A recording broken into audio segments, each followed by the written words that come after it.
this computer. Then let's share the screen.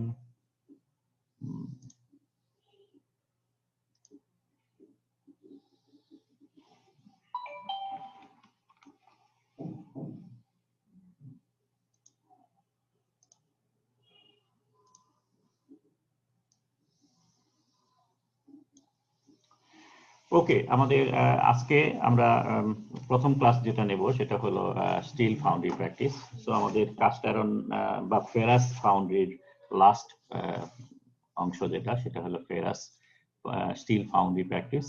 আমরা briefly highlight করব কি ধরনের ফাউন্ডারি প্র্যাকটিস। অ্যালয় সম্বন্ধে হয়তো স্মল একটা ইন্ট্রোডাকশন থাকবে। আমরা স্টিল সম্বন্ধে যথেষ্ট পড়াশোনা করেছি, তোমাদের প্রচুর অ্যাসাইনমেন্ট ছিল, প্রেজেন্টেশন ছিল। আমরা শুধু জাস্ট কাস্ট অ্যালয় সম্বন্ধে একটু হাইলাইট করব এন্ড দেন ফাউন্ডারি প্র্যাকটিসের মধ্যে কিছু কথাবার্তা। এখানে আমরা ডিটেইল কিছু বলবো না, আমরা অলরেডি জানি হোয়াট ইজ গ্রিনসন মোল্ডিং সিস্টেম, কি ধরনের বন্ডিং সিস্টেম হয়ে থাকে, গেটিং কিভাবে করে, ফিডিং কিভাবে করে। So we have a general understanding of this each and every processes. এখানে শুধু হাউ দিস আর ডান, কোনো স্পেশাল কোনো কনসিডারেশন রিকমেন্ডেশন আছে কিনা, শুধু সেই সমস্ত কথা আমরা বলবো। ওকে, স্টিল আমরা জানি it is the most versatile element or alloy, যেটা আমরা ইঞ্জিনিয়ারিং অ্যালয় হিসাবে ইউজ করে থাকি। এটা স্পেশাল একটা requirement or problem during casting process আমাদের যেটা চিন্তা করা দরকার সেটা হলো it has a very high temperature and it is a high volume shrinkage alloy. So high temperature হওয়ার কারণেই আমাদের নানান ধরনের প্রবলেম জেনারেট করবে, বিকজ দ্য মোল্ডিং সিস্টেম আমরা যেটা ইউজ করবো হয়তো আমরা সবগুলো ইউজ করতে পারবো না, অথবা আমরা যদি স্যান্ড সিস্টেমে ইউজ করে থাকি তাহলে স্যান্ডের সাথে হাই টেম্পারেচারে এই ইন্টারাকশন যেটা আছে সেটা আমাদের মাথায় রাখতে হবে। দেন হাই ভলিউম সিঙ্কেজ যদি থাকে তাহলে পরে এই ভলিউম সিঙ্কেজের নেচারটা কেমন, এবং এই বিকজ অফ নেচারের উপর বেস করে আমাদের ফিডিং কেমন লাগবে সেই ফিডিংটা আমাদের চিন্তা ভাবনা করতে হবে। এটা কাস্টিং সাইজ বিভিন্ন হইতে পারে, যেহেতু it is a versatile alloy, so এটা নানাবিধ সাইজ শেপস এন্ড সাইজে হয়ে থাকে। এবং steel castings are often used in critical situations, যেখানে অন্য অ্যালয় না দিলে হবে না, ঠিক আছে। And essential so that the freedom from casting defects is particularly important. So still casting করতে গেলে পরে আমাদের কয়েকটা জিনিস মাথায় রাখতে হবে। একটা হলো এই অ্যালয়টা আমরা সিলেক্ট করবো বিকজ অন্য অ্যালয় দিয়ে হচ্ছে না, এবং এই অ্যালয়টা ইউজ করা হচ্ছে স্পেশালাইজড কিছু জাংশনে, যে কারণে অ্যালয়টা ফ্রিডম ফ্রম কাস্টিং ডিফেক্টস হবে।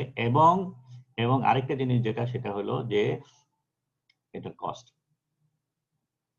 সুতরাং আমরা পরবর্তী পর্যায়ে দেখব মেশিনিং কস্ট, এবং তার সাথে আরেকটা বড় একটা ব্যাপার হয়ে থাকে সেটা হলো শেষের দিকে inspection and quality control. Almost every steel casting requires some sort of কি বলবো এটাকে fettling operation, particularly welding operation. হয়তো সার্ফেসের মধ্যে ছোট্ট একটা পোর্স এসে গেছে, তখন এটাকে ওয়েল্ডিং করে ভরে দেওয়া হয়। সো এই ধরনের কিছু, তার মানে এই ফেটলিং অপারেশনটা একটা বড় একটা পার্ট জুড়ে থাকে in iron casting. Okay, physical metallurgy সম্বন্ধে তোমাদের জানা আছে, কম্পোজিশনের মধ্যে কি ধরনের থাকে। ওকে, প্লেন কার্বন স্টিলের মধ্যে লো কার্বন স্টিল আছে, মিডিয়াম এক্সেট্রা এক্সেট্রা, এগুলো নিয়ে আমি আলাপ করছি না। লো অ্যালয় আছে, হাই অ্যালয়। তো তিন ধরনের অ্যালয় আছে, এটার সম্বন্ধে আরেকটু আমরা আলাপ করব। ওকে ওকে, এখানে জেনারেলটা আমরা রেখে দিই। সো স্টিল কাস্টিং এ সাধারণত তাহলে তিন ধরনের অ্যালয় ইউজ করে থাকি। একটা হলো carbon steel, it could be low, medium and high. and low and medium alloy steel যেটা এখানে ক্যাটাগরাইজ করা হয় 8%, আমরা জেনারেলি মনে হয় বলেছিলাম 5%। কাস্টিং এর বেলায় 8% এর নিচে হলে এটাকে মিডিয়াম অ্যালয় স্টিল বলে, এবং উপরে গেলে হাই অ্যালয় স্টিল বলে। So carbon steel, okay, carbon is the most alloying element যেটা আছে। ম্যাঙ্গানিজ, সিলিকন যেগুলো দেওয়া হয় mainly for deoxidations, not for property improvement. Property improvement করার জন্য যদি কিছু দরকার পড়ে আমরা কার্বন বাড়িয়ে দিই অথবা হিট ট্রিটমেন্ট করি। So 0.2 নিচে হইলে লো কার্বন, 2 থেকে 0.2 থেকে 0.5 medium carbon, and 0.5 and above high carbon steels. So medium carbon স্টিলসটাই হলো largest tonnage of steel casting করা হয়, যেটাকে আমরা সেই জন্যই বলি রেগুলার গ্রেডের steels. Carbon steels are more frequently used in aniline or heat-treated condition, obviously, to improve properties and structures. And there are many applications আছে যেখানে আমরা normally steel use করে থাকি, carbon steel use করে থাকি। Medium, low and medium alloy স্টিলের মধ্যে অনেক ধরনের রেঞ্জ আছে, তবে 4 ধরনের গ্রুপে ফেলা যেতে পারে। একটা হলো ম্যাঙ্গানিজ স্টিল, যেটা ডিঅক্সিডেশন প্রসেসের জন্য আমরা যেটা করি যে 1% পর্যন্ত ইউজ করি। সো ম্যাঙ্গানিজ স্টিল যদি বলি আমরা, তাহলে 1% এর উপরে থাকতে হবে। So this is classified as manganese steel. This is the cheapest one and most potent hardener manganese. যার ফলে hardenability improve করার জন্য ম্যাঙ্গানিজটাই বেশি দেওয়া হয়। Then another one is chrome moly steel. And then nickel alloy steel, nickel alloy টাইপের still আছে, chromium alloy still আছে যার মধ্যে কিছু পরিমাণ নিকেল, মলিবডেনাম এক্সেট্রা থাকে। আরেকটা হলো ম্যাঙ্গানিজ মলিবডেনাম স্টিলস। সো এই 5 গ্রুপে সাধারণত এই লো and medium alloy stills use করা হয়। এখানে কয়েকটি ইম্পর্টেন্ট অ্যালয় উল্লেখ করা হয়েছে এবং কিছু অ্যাপ্লিকেশন এখানে দেওয়া আছে। ওকে, দেন হাই অ্যালয় স্টিলের মধ্যে 3টা গ্রুপে ইউজুয়ালি করা হয় এবং এটার মেইন পারপাসটাই হলো either heat resistance or corrosion resistance. তো এই দুইটা পারপাসের জন্যই সাধারণত অ্যালয় স্টিল ইউজ করে থাকি। আর একটা হলো just chrome base alloy, iron chromium. So chromium একটা হায়ার অ্যামাউন্টে থাকে, দেন ক্রোমিয়াম নিকেল অ্যাডিশন করা হয়। আমাদের নর্মাল স্টেনলেস স্টিল যেটা বলি 18 স্টেনলেস স্টিল, সেটা এই গ্রুপের মধ্যে পড়ে। And there is another one, nickel chromium alloy. So this is the corrosion, মানে low cost corrosion resistance alloy. This is the main corrosion resistance alloy. আর এটা হলো হিট রেজিস্ট্যান্স alloy. So এই হলো মোটামুটি 3টা ভ্যারাইটিস। একটু ডিটেইলে যদি যাই, আয়রন ক্রোমিয়াম বেজ অ্যালয়ের মধ্যে কমন অ্যালয় গুলো হলো 13% বা রাফলি 12%, এখানে অ্যারাউন্ড 20% এবং মোর দেন 20% ক্রোমিয়াম, যেটা 25% এর চেয়ে বেশি যেগুলো, সেটা হলো। সো এই 3 ভ্যারাইটিতে ইউজ করা হয় এবং ডিফারেন্ট টেম্পারেচারে এবং ডিফারেন্ট পারপাসে। সো সালফার রিলেটেড এনভায়রনমেন্ট যদি থাকে তাহলে পরে সাধারণত হায়ার ক্রোমিয়াম ইউজ করতে হয়। স্টেনলেস স্টিল গ্রুপ বা ক্রোমিয়াম নিকেল বেজ যেগুলো আছে তার মধ্যে কয়েকটা ভ্যারাইটিস আছে।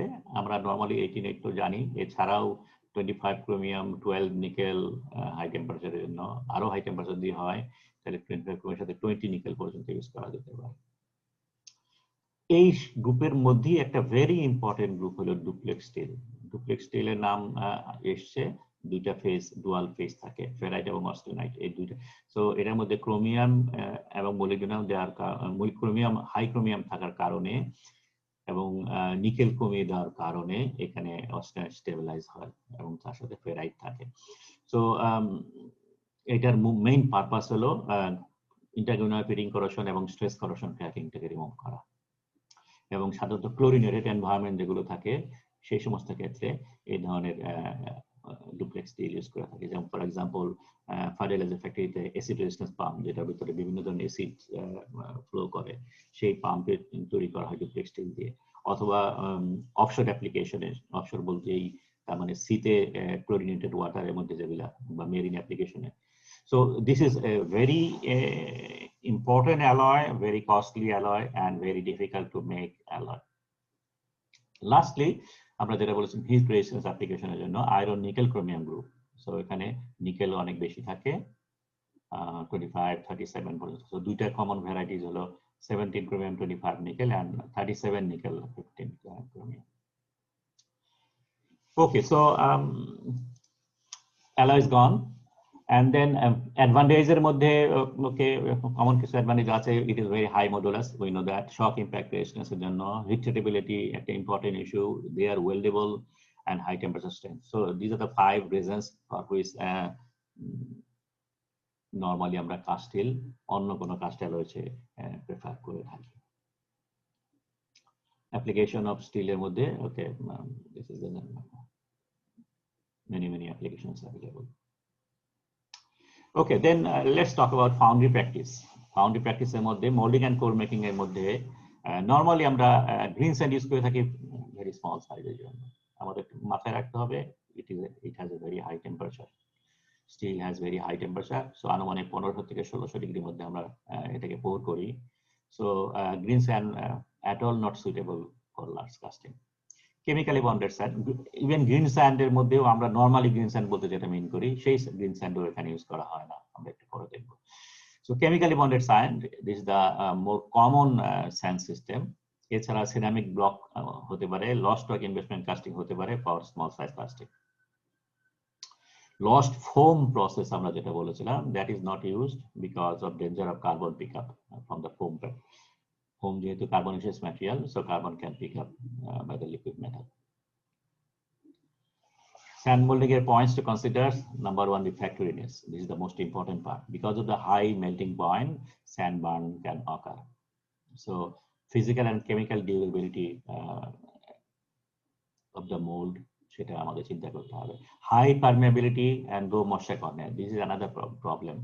High, যেহেতু very high temperature, এবং আমরা জানি যত টেম্পারেচার বাড়ে লিকুইড মেটাল তত গ্যাস অ্যাবজর্ব করে, এবং শরীর বিশেষ সময় সেই গ্যাসটা আলটিমেটলি সে ছেড়ে দেয়, যার কারণে আমরা যে মোল্ডটা ইউজ করবো, that mould should be of high permeability and moisture কন্টেন্টও অ্যাকর্ডিংলি কম থাকতে হবে, যাতে স্টিল কাস্টিং এর একটা বড় problem porosity. So porosity source moisture যেন এখানে না থাকে।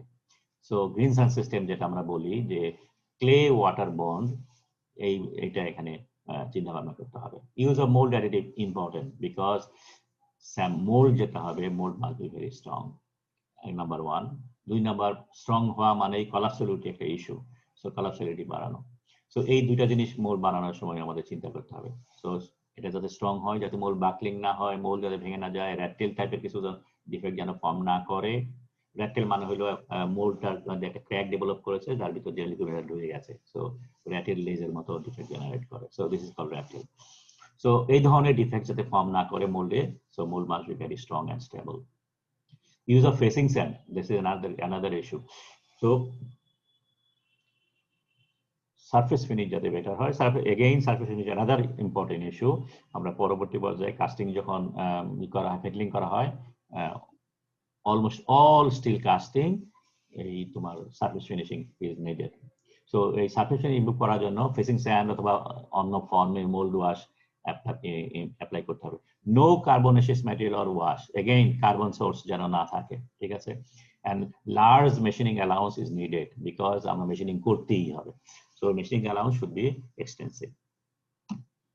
গ্রিন স্যান্ড মোল্ডিং যেটা বলতেছিলাম যে স্মল কাস্টিং এর জন্য limited, but synthetic sand with bentonite clay. So normal green sand আমরা যেটা বলি সেই ধরনের স্যান্ড এখানে ইউজ করা যাবে না, because in those sands clay fines are used.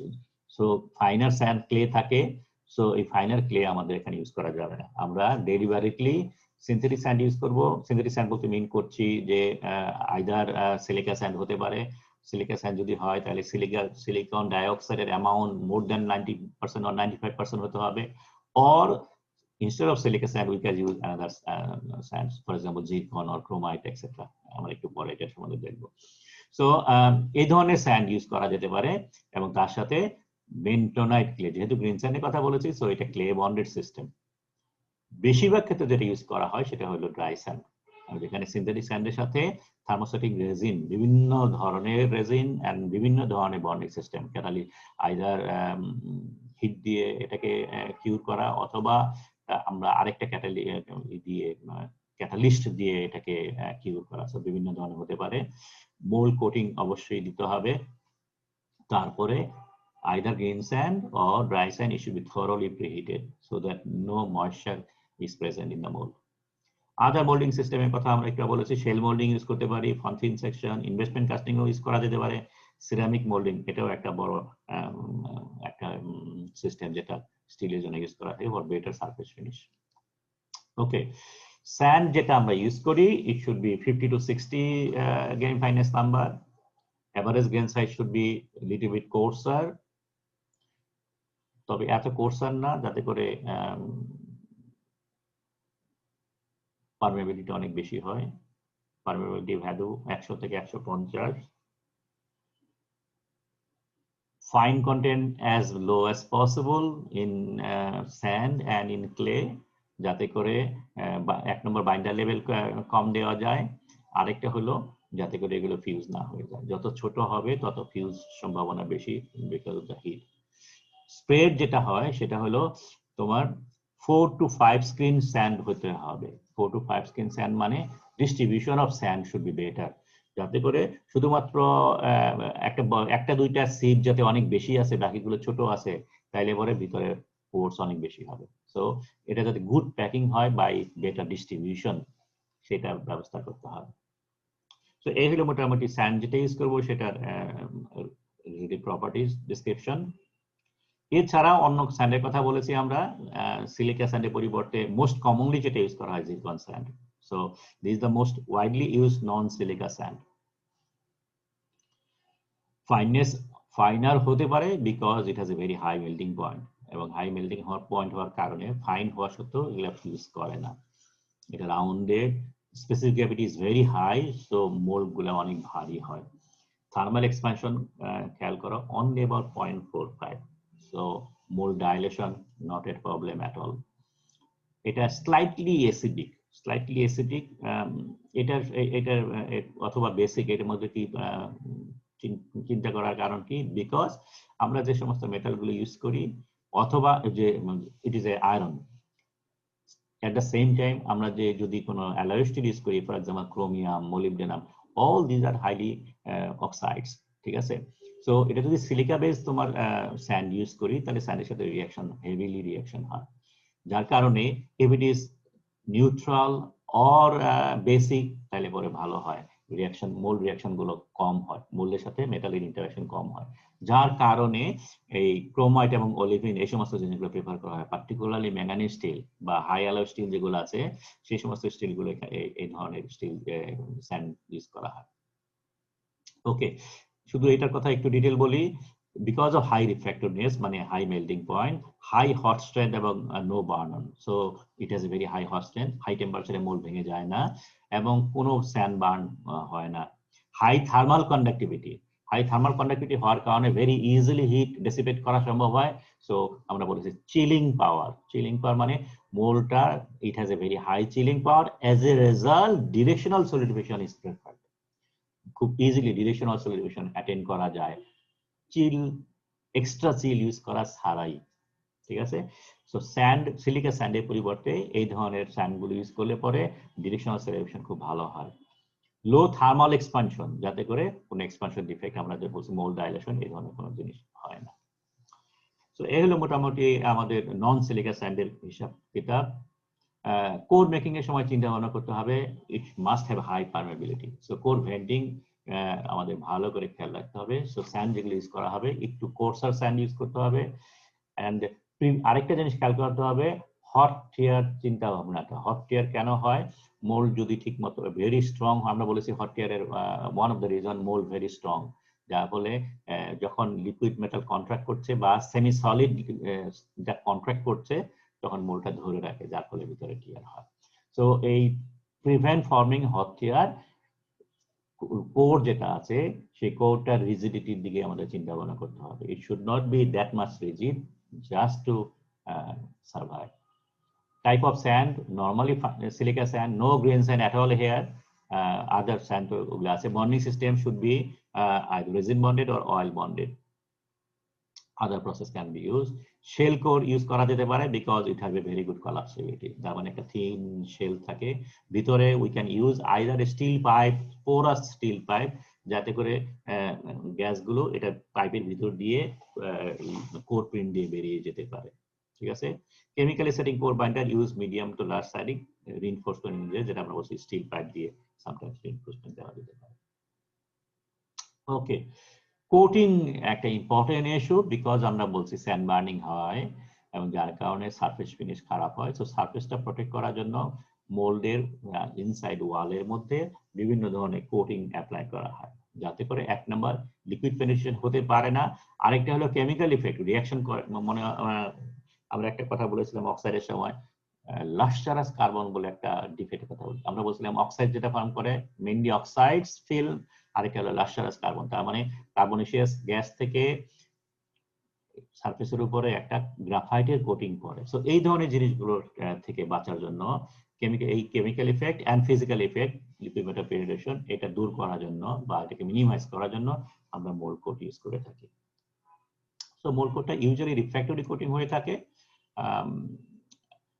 এবং refractive coating, proprietary refractive coating use করার আগে আমাদের দেশে পিপলরা অথবা অর্ডিনারি ফাউন্ড্রি, পুরানো দিনের ফাউন্ড্রি যেগুলো, সেটা যেটা করতো সেটা হলো ব্ল্যাকেনিং করতো, সারফেসটার মধ্যে গ্রাফাইটের কোটিং দিত অথবা কোকের ডাস্ট এটা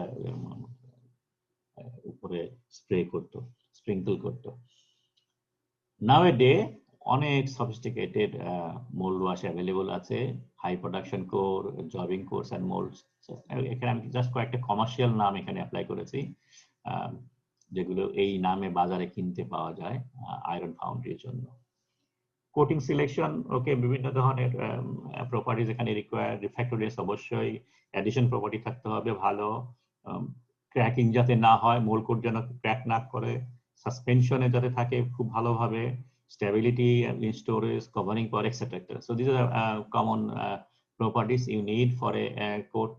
At the same time, coating এর কয়েকটা পার্ট থাকে, মেইন পার্ট হলো রিফ্র্যাক্টরি ফিলার, তার সাথে একটা ক্যারিয়ার মেটেরিয়াল থাকে, বাইন্ডার থাকে, এন্ড রিওলজি কন্ট্রোল সিস্টেম, যাতে করে এটা সাসপেনশনে থাকে তার ব্যবস্থা।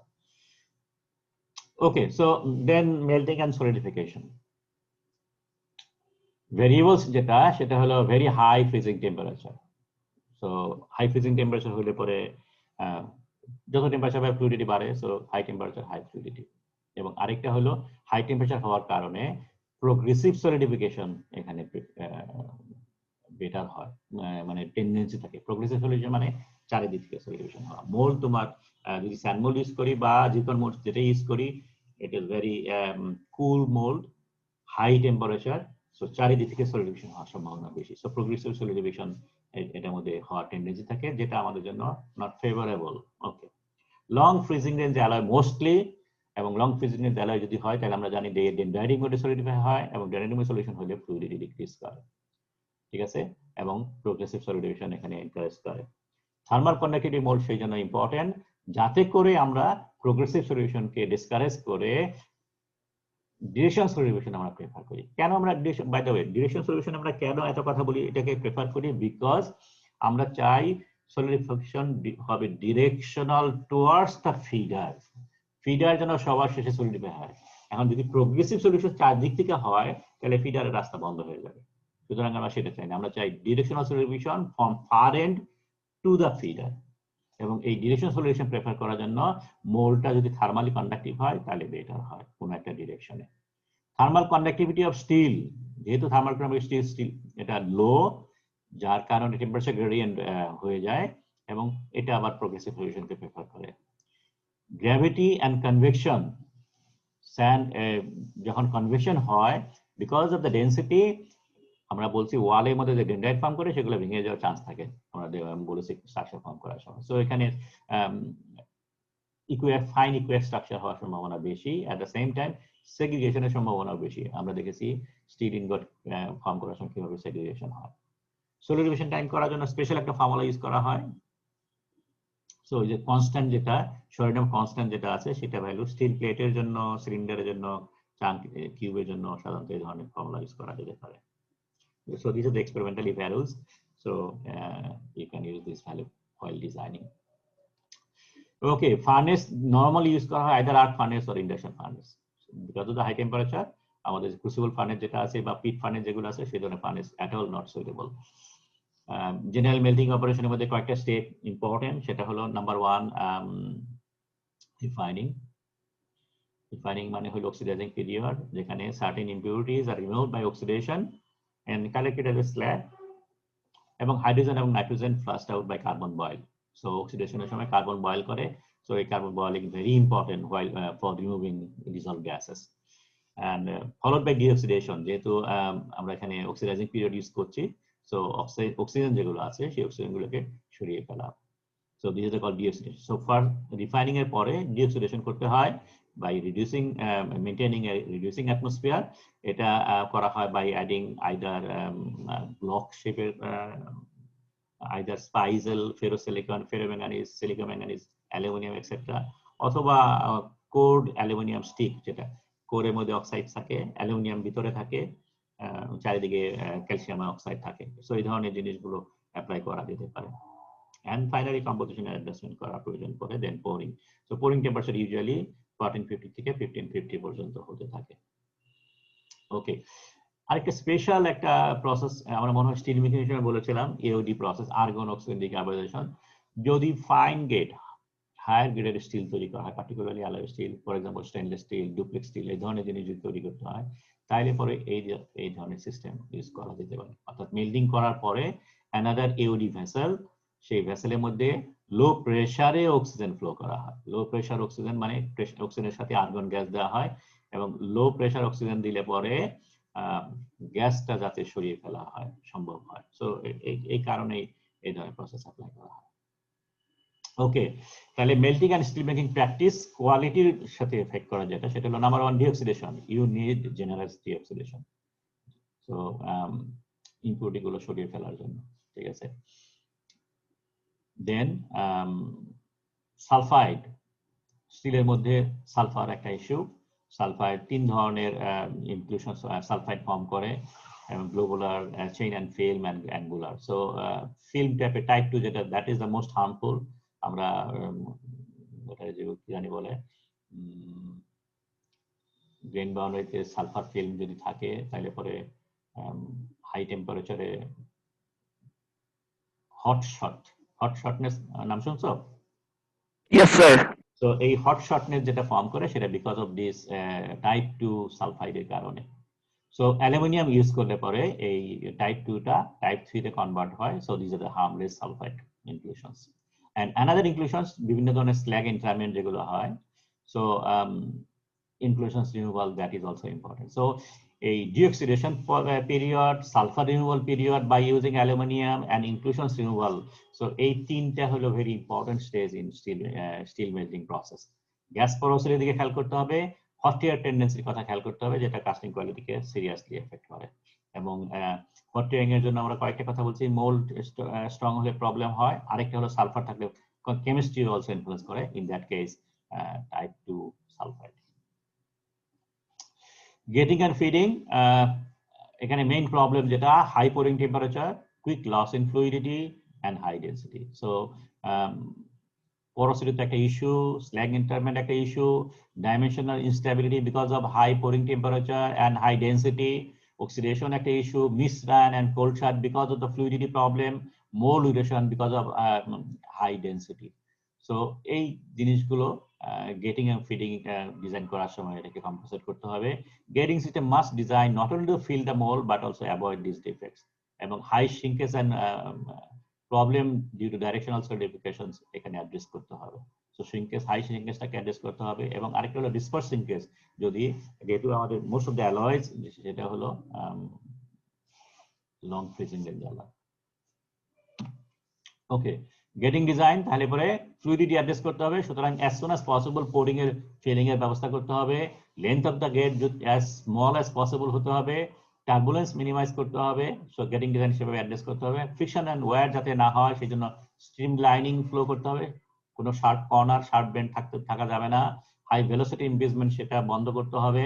সো ভেলোসিটি রিডিউস করতে হবে। So bottom gating system or pressurise system should be preferred. And directional solidifying enhance করতে হবে by providing steel and so on, যাতে করে minimize hotspot করা যায়। Use of filter inclusion control is necessary. Feeding ডিজাইনের সময় very high shrinkage from liquid to solid contraction, almost 10% and above. So chill and padding directional solution এর জন্য এটা করতে হবে। ফিডার ওপেন টপ হলে ভালো হয়, ব্লাইন্ড ফিডার না দেওয়াটাই ভালো, বিকজ ওপেন টপ হলে পরে ইনক্লুশন যেগুলো আছে সেগুলো উপরে ফ্লোট করার সম্ভাবনা থাকে। Most feeders are cylindrical in shape with HD ratio 1 এর কাছাকাছি হলে ভালো হয়। সো অ্যাসপেক্ট রেশিও যাতে বেশি না হয় সেটা দিকে চিন্তা করতে হবে, তাহলে পরে বেশি সময় ধরে লিকুইড থাকবে। High shrinkage also occurs, substantial stress in casting, এবং যার কারণে either hot tear or core crack or distortion হতে পারে। সো ফিডিং ডিজাইনের সময় সেই সমস্ত জিনিস চিন্তা করতে হবে। আরেকটা জিনিস হলো natural feeder versus aided figure, aided feeder. যেহেতু সলিডিফিকেশন একটা প্রবলেম, যেহেতু ফিডিং একটা প্রবলেম, যার কারণে ফ্লুইডিটি একটা প্রবলেম। সো যদি ফিডারের মধ্যে বিভিন্ন ধরনের অ্যাডিশন করা হয়, যাতে করে ফিডার বেশি সময় ধরে হিটেড থাকে, হট থাকে, সেই ব্যবস্থা করতে পারলে ভালো। যেমন এখানে আমরা এটা ডিটেল আলাপ করেছি। ফর এক্সাম্পল একটা কমন যদি জাস্ট ওপেন টপ এরকম ধরনের একটা যদি ফিডার ইউজ করা হয় তাহলে এটা 29 মিনিটস পর্যন্ত হট থাকে, লিকুইড থাকে। যদি এটা চারিদিকে এটা যদি এক্সোথার্মিক স্লিভস দেওয়া হয়, তার মানে এক্সোথার্মিক স্লিভের দিয়ে ফিডার বানানো হয়, যেগুলো কিনতেই পাওয়া যায়, তাহলে পরে 29 থেকে অ্যারাউন্ড 40 মিনিটস পর্যন্ত সে বেশি থাকতে পারে। এখন যদি অর্ডিনারি ফিডারের সাথে শুধু উপরে যদি আমরা এক্সোথার্মিক ম্যাটেরিয়াল দিই, নট স্লিভ, জাস্ট ম্যাটেরিয়াল দেই, তাহলে এটা অ্যারাউন্ড 45 মিনিটস থাকতে পারে। দুইটাই যদি দেয় তাহলে 73 মিনিটস। সো আমরা একটা ordinary feeder without addition adding anything, so this is a natural feeder যেখানে 30 মিনিটের মতো থাকে, সেটাকে যদি আমরা অ্যাডিশন ইউজ করি আর্টিফিশিয়াল মিনস বলে, অর্থাৎ এক্সোথার্মিক স্লিভ দিলাম, এক্সোথার্মিক ম্যাটেরিয়াল দিলাম, তাহলে এটা 73 মিনিট পর্যন্ত করা যায়। সো লম্বা সময় ধরে লিকুইড থাকে, যার ফলে directional solidification can be enhanced. Okay, cleaning and inspection আমরা বলেছি this is the large part of the total cost of the production, ঠিক আছে। সো রাইজার এবং গেটস গুলো সরানো, আমরা গেটিং এর আইডিয়াল ডেফিনেশন বলেছিলাম জাস্ট নক অফ করে একটা ক্যামেরা দিয়ে বাড়ি মেরে ভেঙে যাবে, কিন্তু সেই ধরনের জিনিসপত্র এখানে হয় না। So fettling operation is very critical. বিভিন্ন ধরনের ব্লেড দিয়ে কাটতে হয়, so sometimes torch দিয়ে কাটতে হয়, so it is an issue. Greater sand adherence এটা কথা আমরা বলেছি। some casting requires straightening, so বেঁকে যায়, এটাকে পিটিয়ে সোজা করতে হয়। more casting defects, surface defects হতে পারে, ভিতরে কোনো ডিফেক্ট আছে কিনা, not harmful but মোটামুটি চলে। frequently need welding and salvage of the castings. Steel casting may process coarse sand grain structure and comparatively poor mechanical property, এটা আমরা বলেছি। সো তার কারণে হিট ট্রিটমেন্ট করে গ্রেন ফাইন করা, সো হিট ট্রিটমেন্ট একটা important parts of the salvaging operations or finishing operations. Inspection techniques normally যেটা করা ভিজুয়াল তো আছেই, এর সাথে radiography and microscopic examinations. So radiography একটা বড় part in casting process. And test commonly যেটা করা হয় সেটা হলো হার্ডনেস টেস্ট, যদি আমরা অ্যাসকাস্ট কন্ডিশনে মানে অরিজিনাল স্যাম্পলে করি, আদারওয়াইজ আমরা টেনসাইল ইম্প্যাক্ট টেস্ট করি বাই ইউজিং কুপন। মানে একটা প্রোডাক্ট তৈরি করার সময় পাশে একটা কাস্টিং করে নেওয়া হয়, same composition of same temperature, তারপর ওই কুপন দিয়ে টেস্ট করা হয়। So this is about the first lecture. তাহলে আমরা আজকে স্টিল ফাউন্ডারিতে যেটা আমরা বললাম, ওকে, এটা আমরা যদি করব,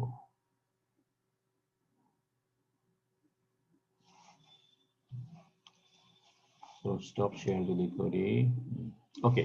সো স্টিল ফাউন্ডারি প্র্যাকটিসের মধ্যে আমাদের মেইন পয়েন্টস গুলো আমরা যেটা আলাপ করলাম সেটা হলো যে স্টিলের কয়েকটা প্রপার্টি আছে যেটা আমাদের কনসার্ন।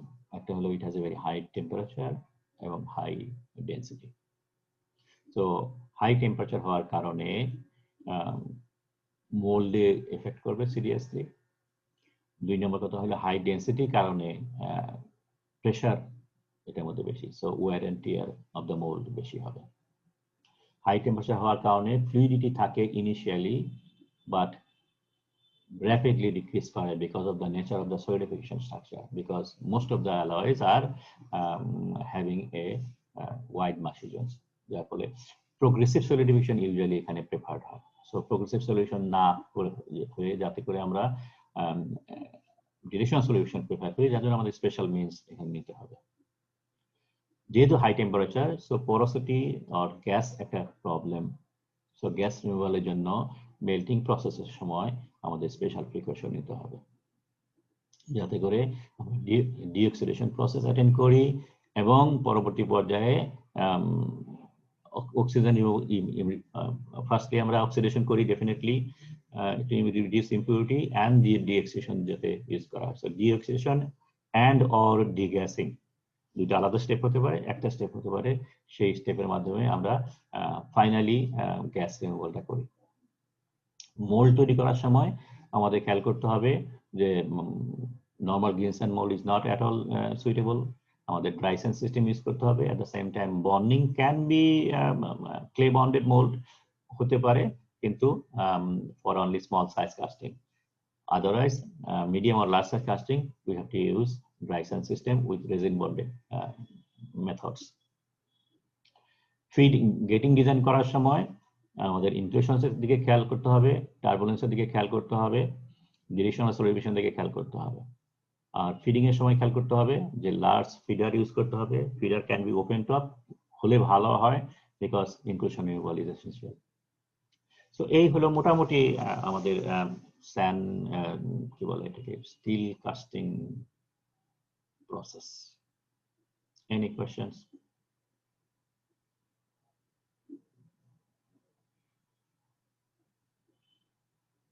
স্যার, আপনি ভেরিয়েবলের ক্ষেত্রে এক জায়গায় বলছেন যে high freezing temperature. Sir, high freezing temperature এটা স্যার কি মিন করেছিলেন? Melting point, high melting point. স্টিলের হাই মেল্টিং পয়েন্ট আমরা নর্মালি যে কালো ইউজ করি তার তুলনায় it has the most high temperature. Aluminium যদি অ্যালুমিনিয়ামের সাধারণত 600 টেম্পারেচার থাকে মেল্টিং পয়েন্ট অ্যালয়ের বেলায়। কপার যদি হয় এটা সাধারণত 1050 এই ধরনের থাকে, কপার একটু পরে দেখবো। অন্যান্য অ্যালয় বেলায় একই কথা, আনলেস আমরা নিকেলের কথা চিন্তা করি। সো অর্ডিনারি অ্যালয় যেগুলো আছে তার মধ্যে steel has the highest melting point. Okay sir. Okay, আমরা কন্টিনিউ করি, এটা শেষ করি। আমরা আরেকটা স্ক্রিন শেয়ার করি।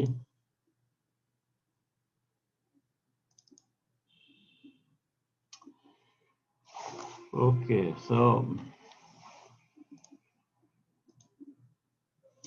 আমাদের সেকেন্ড লেকচার যেটা সেটা হলো নন ফেরাস ফাউন্ডারি প্র্যাকটিস, যেখানে আমরা অ্যালুমিনিয়াম এবং কপারটাকে একসাথে করে দিয়েছি।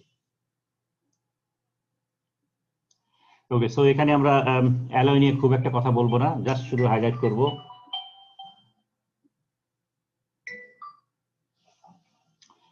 and then foundry practice নিয়ে আলাপ করব। Okay, so aluminum, the second most important alloys, স্টিলের পরেই, সরি কাস্ট আয়রনের পরেই যেটা ইউজ করা হয়, এবং তার শেয়ার হলো অ্যাপ্রক্সিমেটলি 20%। যত অ্যালুমিনিয়াম ইউজ করা হয় 20% হলো কাস্টিং হিসেবে ইউজ করা হয়। সো রড অ্যালুমিনিয়ামটা বেশি ইউজ করা হয়, এবং কাস্ট অ্যালুমিনিয়ামের যে ইউজ যেটা আছে তার মধ্যে 60 to 70% হলো transportation industry, aerospace casting alloy হিসেবে ইউজ করা হয়, আর বিভিন্ন কারের ইঞ্জিন বা এই ধরনের জিনিসপত্র তৈরি করার জন্য। কাস্টিং প্রসেস যেটা ইউজ করা হয় মেইনলি তিনটা প্রসেস ইউজ করা যায়: sand casting, permanent mould casting and high pressure die casting. So permanent mould মানে গ্র্যাভিটি ডাই কাস্টিং যেটা আমরা বলি। সো ওকে, এবং এর মধ্যে হাই প্রেসার ডাই কাস্টিংটা হলো লার্জেস্ট। সো কাস্টিং এ যত জিনিস হুইল বা এই ধরনের জিনিস যেগুলো আছে সবগুলোই আমরা সাধারণত হাই প্রেসার ডাই কাস্টিং করে ইউজ করি। সো 58% শেয়ার হলো high pressure die casting, and 30% হলো permanent mold, and only 8% হলো sand casting. ওকে, জাস্ট কয়েকটা অ্যালয় নিয়ে এখানে হাইলাইট করেছি, আমি ডিটেইল এখানে আলাপ করব না। So aluminium silicon copper alloy আছে, অ্যালুমিনিয়াম সিলিকন ম্যাগনেসিয়াম অ্যালয় আছে, বাইনারি অ্যালুমিনিয়াম সিলিকন আছে, এবং aluminium silicon copper magnesium alloy আছে। সো খেয়াল করে দেখো প্রত্যেকটা অ্যালয় হলো aluminium silicon base, because aluminium silicon has the most fluidity, যার কারণেই এই অ্যালয়টা mostly preferred as a casting alloy. আমাদের আগে যেটা ইউজ করতাম aluminium copper alloy, that has been decreased over the periods, because it has a high tendency of hot tear and macro crack formations, because it has a long freezing range alloy, যার কারণে এটা আস্তে আস্তে কমে গেছিল। কিন্তু এখন যেহেতু টেকনোলজি ডেভেলপ করেছে, আমরা এই হট টিয়ারকে ট্যাকেল করতে পারি, মাইক্রো শিঙ্কেজ ফর্মেশনকে ট্যাকেল করতে পারি, যার কারণে এটা ইম্পর্টেন্স আবার আস্তে আস্তে বাড়তেছে। নাউডে এটার ইম্পর্টেন্স আবার বাড়তেছে। সো 2 সিরিজের যেগুলো অ্যালয় আছে 224 বা এই ধরনের অ্যালয় যেগুলো আছে, আমরা ওই ডুরালামিনের কথা যেটা বলেছি সেটা এখন নতুন করে জীবন ফিরে পাচ্ছে। কিন্তু steel aluminium silicon base alloy যেগুলো আছে they are the most popular alloys. So যেমন A356 or 357 অ্যালয় যেগুলো আছে, these are the most important casting alloy এবং পার্মানেন্ট মোল্ড অ্যালয়। আর যদি ডাই কাস্টিং অ্যালয় যদি ইউজ করি তাহলে 380, so these are the most common die casting alloys. So silicon base অ্যালয়গুলো most popular now. এখানে তিনটা প্রসেস ওয়াইজ অ্যালয়গুলো ভাগ করা হয়েছে। সো এখানে কমন অ্যালয় যেটা আছে 380, this is the most common alloy for die casting. Permanent মোল্ডের জন্য অন্যান্য অ্যালয় আছে, এছাড়াও এই 356 যেটা সেটা দুইটা ক্ষেত্রে ইম্পর্টেন্ট, এখানেও আছে 356 ও 357 দুইটাও এখানে important. So sand casting, permanent mould and die casting এর জন্য স্পেশালাইজড কিছু অ্যালয় ইউজ করা হয়, তার কয়েকটা এখানে উল্লেখ করা হয়েছে।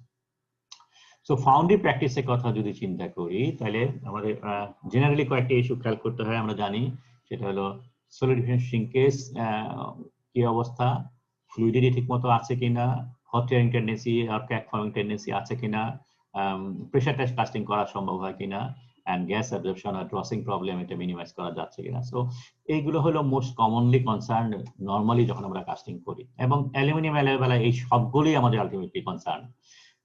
Solution shrinkage very high, fluidity silicon alloy বাদে বাকি সব অ্যালয় বেলায় প্রবলেমেটিক, হট টিয়ারিং টেন্ডেন্সি এটার মধ্যে আছে, প্রেসার টেস্ট অ্যাপ্লিকেশনের মধ্যে ডিফিকাল্ট, সিলিকন বেজ অ্যালয় যদি আমরা মডিফাই না করি তাহলে পরে, এবং অক্সাইড ফিল্ম তো অবভিয়াসলি একটা issue, at the same time gas absorption and drossing. So এই সবগুলো প্রবলেমই অ্যালুমিনিয়াম অ্যালয়ের মধ্যে আছে। সলিডিফিকেশন ইস্যু যেটা আছে আইসোথার্মাল সলিডিফিকেশন ইউটিলিটি অ্যালয় বেলায় ওকে আমরা সেফ সাইডে আছি, কিন্তু লং রেঞ্জ সলিউশনের বেলায় ইট উইল বি প্রবলেম, যেমন copper aluminium copper alloys difficult to caste.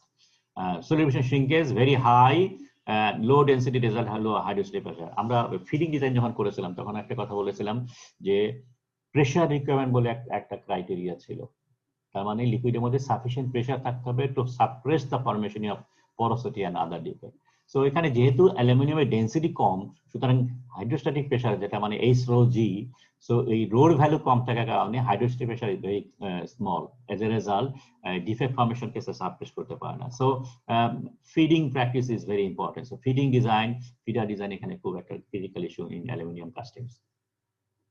Fluidity, silicon base alloy বেলায়, sorry not silicon base, silicon rich alloy with low copper favor fluidity আমরা বলেছি, এবং রেজিস্ট্যান্স টু হট টিয়ার এটা হয় hyper ইউটিলিক silicon যদি থাকে যেখানে 16 থেকে 18%, পিস্টন অ্যালয় ফর এক্সাম্পল খুব এক্সেলেন্ট, এদের কোনো টিয়ারিং প্রবলেম নাই, ফ্লুইডিটি এক্সেলেন্ট, যেহেতু ওখানে আনুমানিক 20% বা এই ধরনের রেঞ্জে সিলিকন থাকে।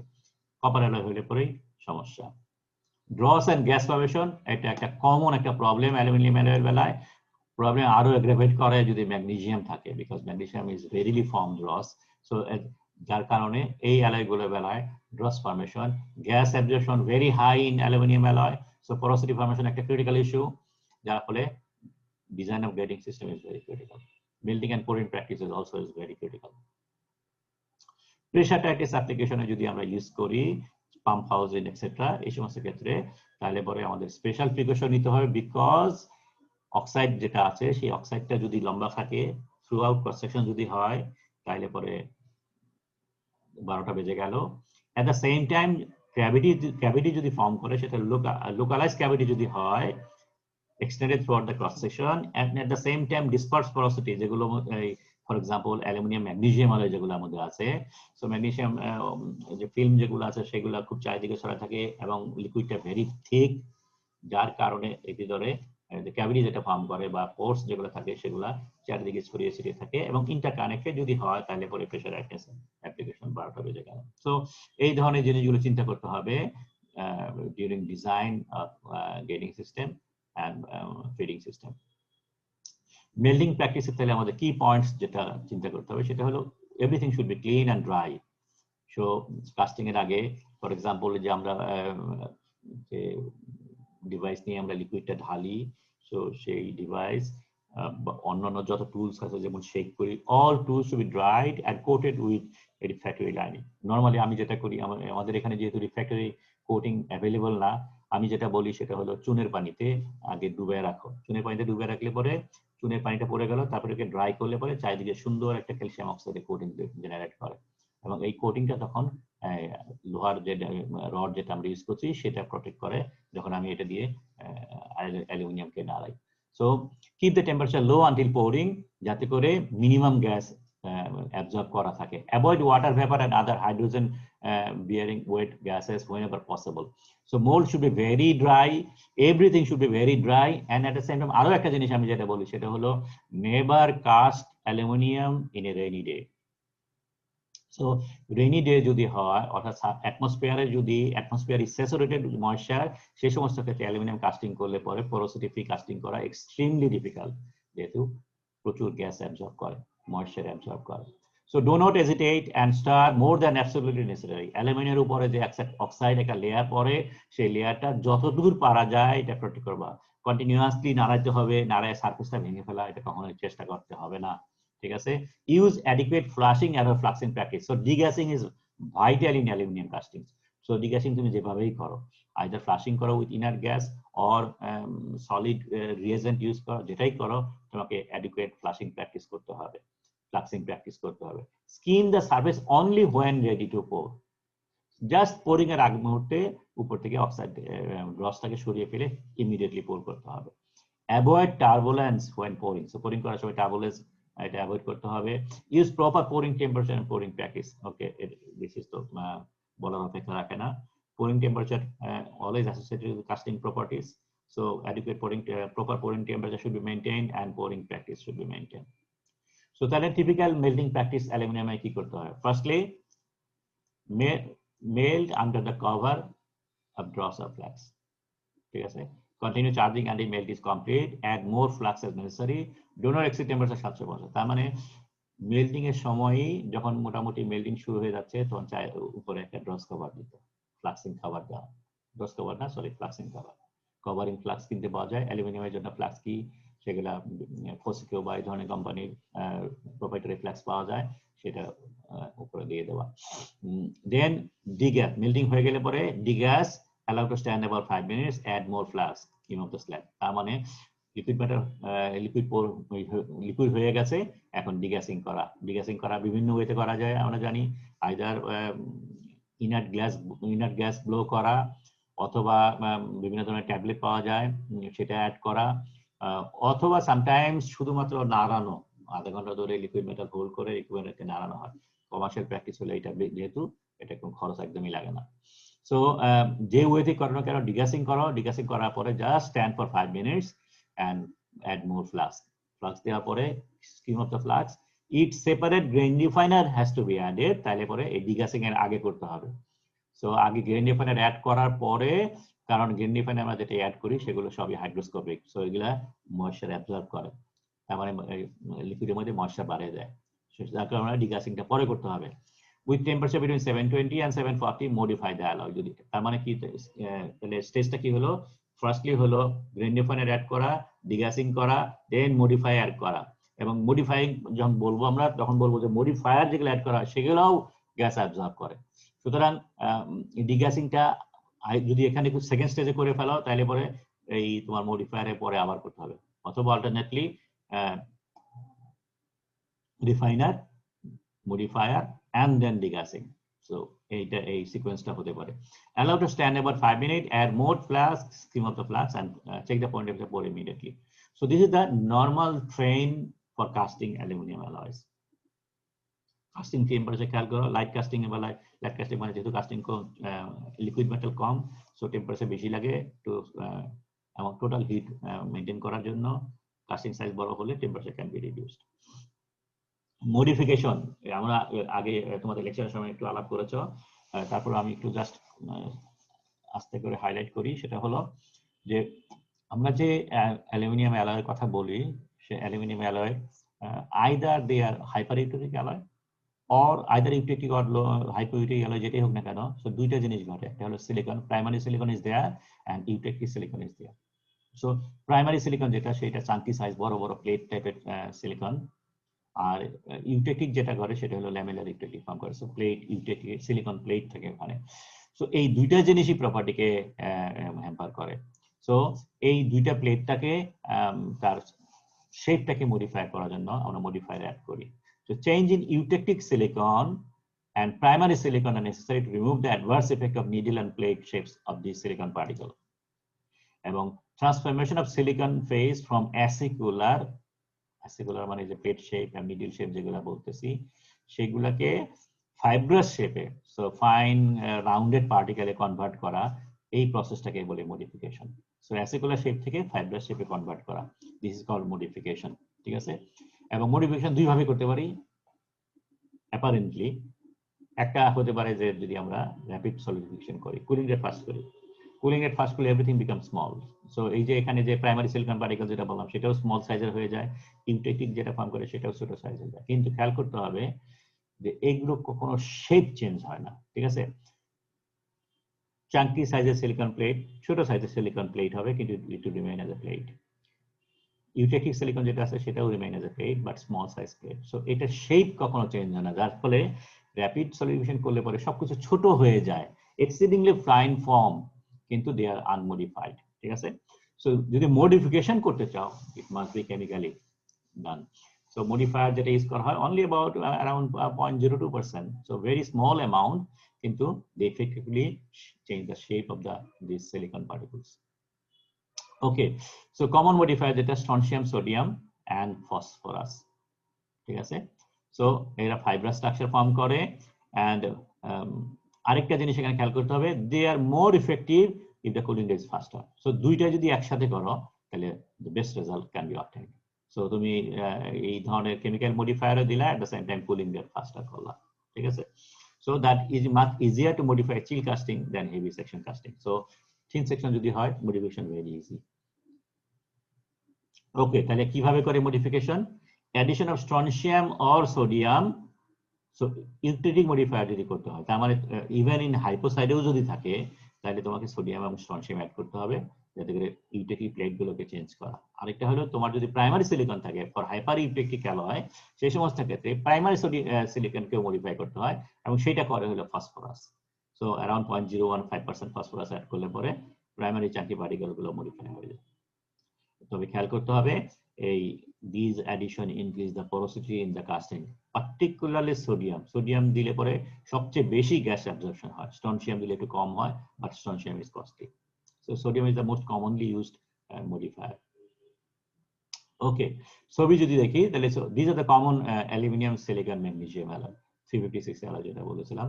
So magnesium থাকে around 0.3, 356.3 থাকে, আর 357 যদি হয় তাহলে ম্যাগনেসিয়াম থাকে 0.6%, সো সিলিকন 7% এর কাছাকাছি থাকে। ওকে, 6.5 থেকে 7.5।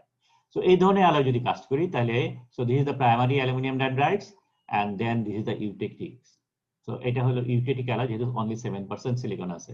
আমরা দেখেছি যে আনুমানিক 11.7% হলো ইউটেটিক লেভেল। সো এটা হাইপো ইউটেটিক অ্যালয়, যেখানে কোনো প্রাইমারি সিলিকন নাই কিন্তু ইউটেটিক সিলিকন আছে। So this is the eutectic silicon plate. এবং এটাকে যদি মডিফাই করি তাহলে প্রাইমারি গ্রেন ঠিকই আছে, কিন্তু এটা ফাইব্রাস হয়ে যায়। সো মডিফায়ার দেওয়ার ফলে এই ধরনের স্ট্রাকচার ফর্ম করে। On the other hand hyper eutectic alloy যদি হয় তাহলে দিস ইজ দ্য ইউটেটিক আর this is the primary silicon. So এটাকে যদি মডিফাই ইউজ করি তাহলে পরে এই ধরনের, সো এটা প্রাইমারি সিলিকন পার্টিকেল গুলো খুব ফাইন সাইজ হয়ে গেছে। অনেকগুলো গোল হয়েছে, সবগুলো গোল হয়নি, এখানে কিছু দেখা যাচ্ছে, এখানেও মোটা গোল হয়নি, এটা একদম খুব সুন্দর গোল হয়েছে। তো এনিওয়ে, সো এইটা হলো আনুমানিক modified structure of 393 aluminium silicon 21। ঠিক আছে, সো 21% সিলিকন আছে। যেটা মডিফাইং এর একটা প্রথম থেকে শেষ পর্যন্ত একটা গ্রেড দেখে নিচ্ছে। So this is unmodified structure, 200 magnification এবং 800 ম্যাগনিফিকেশন। সো ইউটেটিক ফেজ দেখানো হয়েছে, ল্যামিলার স্ট্রাকচার অফ ইউটেটিক 2 এর মধ্যে কিছু মডিফায়ার অ্যাড করেছি। সো এটা সাইজ একটু ছোট হয়েছে, আরেকটু বেশি মডিফায়ার দেওয়া হয়েছে, একটু ফাইব্রাস হয়েছে, তারপরেও অনেক প্লেট রয়ে গেছে, এখানে কিছু প্লেট অলরেডি আছে। সো এই 2, 3, 4 এগুলো হলো আন্ডার মডিফাইড। সো মডিফিকেশন বাড়ছে, this 5.1 is the fibrous silicon utility, তার মানে একদম কমপ্লিটলি মডিফাইড হয়ে গেছে, এবং এটা হলো সুপার মডিফাইড। সো আরো বেশি করে মডিফাইড দেওয়া আছে, ভেরি ফাইন স্ট্রাকচার ফর্ম করেছে। So this is the number 1 acicular structure, these are the lamellar structure, and this is the fibrous structure or globular structure of eutectic silicon. Grain refiner needed, যদি fine grain structure পেতে চাও, dendrite গুলো fine grain করতে চাও, property যদি improve করতে চাও, এবং গ্রেন ডিফাইনার দিলে পরে রেজিস্ট্যান্স অফ হট টিয়ার বেড়ে যায়, পোরোসিটি লেভেল ডিক্রিজ করে, মাস ফিডিংটাও ইনক্রিজ করে। ওকে, মাস ফিডিং আমরা বলি নাই, ফিডিং মেকানিজমের মধ্যে একটা মাস ফিডিং আছে, লিকুইড মেটাল একসাথে মুভ করে, লিকুইড সলিড একসাথে। ওকে, গ্রেন ডিফাইনিং বা র্যাপিড সলিডিফিকেশন সেটা আমরা জানি, ফার্স্টে কুল করলে পরে ওকে হোমোজিনিয়াস নিউক্লিয়েশন প্রেফার্ড হয়, এবং যত কুলিং রেট বাড়াবা তত গ্রেন সাইজ ছোট হবে। So this are common normal scale. And chemical grain refiner যদি অ্যাড করো তাহলে পরে জিনিসটা আরো বেটার হয় বাই প্রোভাইডিং হেটেরোজিনিয়াস নিউক্লিয়েশনস। এবং কমন গ্রেন ডিফাইনার যেটা কেমিক্যাল গ্রেন ডিফাইনার সেটা হলো titanium and or boron, not and or ভুল বললাম, either titanium alone or titanium plus boron as a mixture। ঠিক আছে, এটা মাস্টার অ্যালয় কিনতে পাওয়া যায়, অ্যালুমিনিয়াম টাইটেনিয়াম অ্যালয় অথবা অ্যালুমিনিয়াম টাইটেনিয়াম বোরন অ্যালয়, এইভাবে মাস্টার অ্যালয় কিনতে পাওয়া যায়, অথবা ফ্লাক্সিং এজেন্ট হিসেবে পাউডার ফর্মে পাওয়া যায়। সো দুই ফর্মে অ্যাড করতে পারো, and mechanism is the same, they provide nucleating site for heterogeneous nucleation, এবং these are hygroscopic, আমরা আগে বলেছি এগুলো দিলে পরে ময়েশ্চার অ্যাবসর্ব করে। So degassing is necessary. Okay, তাহলে মোল্ডিং প্র্যাকটিসটা তাহলে আমাদের কি ধরনের হচ্ছে, আমাদের চিন্তা করতে হবে। এক নম্বর, মেল্টিং টেম্পারেচার লো ডেনসিটি টার্বুলেন্স চিন্তা করতে হবে, আর গ্যাস অ্যাবজর্পশন। সো এই কয়েকটা পয়েন্টস আমাদেরকে ট্যাকেল করতে হবে। মোল্ডিং প্রসেসে গ্রিন স্যান্ড তো অবশ্যই করা যায়, dry sand, plaster moulding, permanent, so any type of casting process can be done. Sand যেটা হয় হাই রিউজেবিলিটি আছে, যেহেতু টেম্পারেচার কম, সো স্যান্ড বার্নিং খুব একটা হয় না, এবং you can use repeatedly, সেটা আছে। Finely graded for light casting, medium graded for medium casting, uniformly distributed sand, so if it's 50 to 60, low permeability because of the natural tendency of absorbing more gases, so যাতে করে permeability লো থাকে, খুব easily গ্যাসগুলো বেরিয়ে যেতে পারে। মোল্ডের strength মোটামুটি লাগে, বেশি দরকার পড়ে না, গ্রিন স্ট্রেংথে বেশি লাগে, ড্রাই স্ট্রেংথ খুব একটা লাগে না, বিকজ টেম্পারেচার এত বেশি জেনারেট করে না। Moisture content must be kept at a low, যত পারা যায় অ্যাভয়েড করা। সো আমাদের নর্মাল যখন মোল্ড তৈরি করে, খেয়াল করেছো কিনা জানি না, হয়তো একটা দুইটা ক্লাসে পেয়েছো, যখন মোল্ড করে এরা তখন ওই মোল্ডটার গেটিংটা হাতে যদি কাটে দেখবা পানি দিচ্ছে, পানি দিয়ে এটাকে জাস্ট ভিজাইয়া তারপরে এটা করলে তাদের গেট কাটাটা ইজি হয়। সো টেকনিশিয়ান যারা আছে তারা ওই পানির ব্যবহারটা বেশি করে, এবং you tend to avoid it, এবং তোমাকে ফার্ম ডিরেকশন দিতে হবে। যদি তোমরা কেউ ফাউন্ড্রিতে কাজ করো, ইভেন ওয়ালটন, সেখানেও যদি গ্রিন স্যান্ড ইউজ করে, সেখানে এই ধরনের টেকনিশিয়ানরা এই ধরনের জিনিস মিস্টেক করে, যেটাকে অ্যাভয়েড করতে হবে। কোর্স স্যান্ড ইউজ করা যেতে পারে লার্জার কাস্টিং যদি হয়। কোলাপসিবিলিটি একটা ইম্পর্টেন্ট ইস্যু হট টিয়ারের জন্য, এবং মাঝে মাঝে দেখবে যে স্যান্ড বের হইতেই চায় না যদি পাইপ কাস্টিং এই ধরনের জিনিস থেকে হয়। So collapsibility is very important. Gating and feeding ডিজাইনের মধ্যে সো ড্রসিং টেন্ডেন্সিকে আমাকে ট্যাকেল করতে হবে। সো অ্যাডিকুয়েট ফিল্টারিং টেকনিক আমাদের অ্যাভয়েড করতে হবে।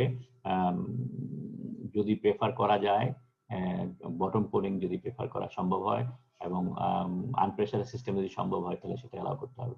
সলিডিফিকেশন শ্রিঙ্কেজ একটা বড় একটা ইস্যু, এবং আমরা মনে হয় ফিডিং ডিজাইন ক্যালকুলেট করার সময় আমরা বলেছিলাম যে যেহেতু এটা শ্রিঙ্কেজ যদি 7% হয়, এবং তুমি অর্ডিনারি একটা ফিডার অ্যাপ্লাই করো যেটা 14% এফিসিয়েন্সি, সে সমস্ত ক্ষেত্রে ফিডারের সাইজ কাস্টিং এর সাথে সমান হয়ে যায়। সো তোমার ফিডিং ডিজাইনটা মোর অ্যাপ্রোপ্রিয়েটলি করতে হবে। Difficulty in eliminating macro shrinkage, so very fine disperse porosity form করে, এবং যেটা গেটিং এর ইয়ের মধ্যে এই ধরনের অ্যালয়ের মধ্যে থাকে। সো ডিসপার্স পোরোসিটি রিমুভ করা তোমাকে। So degassing is very critical. High thermal conductivity, যেহেতু thermal conductivity of aluminium is very high, আমরা আয়রন কাস্টিং এর উল্টা এখানে বলতেছি। আয়রন কাস্টিং এর থার্মাল কন্ডাক্টিভিটি অনেক লো ছিল, যার ফলে যদি আমি মোল্ড যদি হাই থার্মাল কন্ডাক্টিভিটি হয় তাহলে ডিরেকশনাল সলিউশন ইজি হয়, কিন্তু এখানে জিনিসটা উল্টা। অ্যালুমিনিয়ামের কন্ডাক্টিভিটি ভেরি হাই, মোল্ডের conductivity very low, as a result directional property এখানে অ্যাচিভ করা very difficult unless you apply chill with higher superior thermal conductivity. ঠিক আছে, সো নর্মালি এই ধরনের alloy prefer progressive solidification. So directional solution prefer করতে গেলে তোমাকে ফিডিংটার স্কিলটা বাড়াতে হবে, অ্যাট দ্য সেম টাইম মোল্ডের মধ্যে সাফিসিয়েন্ট চিল ইউজ করতে হবে। So this is about aluminum casting foundry process, foundry technique. Lastly but not least, এই কথা আমরা বারবার বলেছি, place feeder high to feed downhill, place inget to low to feed uphill, particularly for aluminum casting. যেহেতু ড্রসিং tendency আছে, যেহেতু পরোসিটি tendency আছে, যার জন্য বটম পোরিংটা প্রেফারেবল এবং ফিডিং যেহেতু ইম্পর্টেন্ট, সুতরাং ডাউনহিল ফিডিং, তার মানে কাস্টিং এর উপরে ফিডার ইউজ করা, সেটা এখানে প্রেফারেবল। ওকে, স্ক্র্যাপ যেগুলো হয়, কি কারণে স্ক্র্যাপ হয়?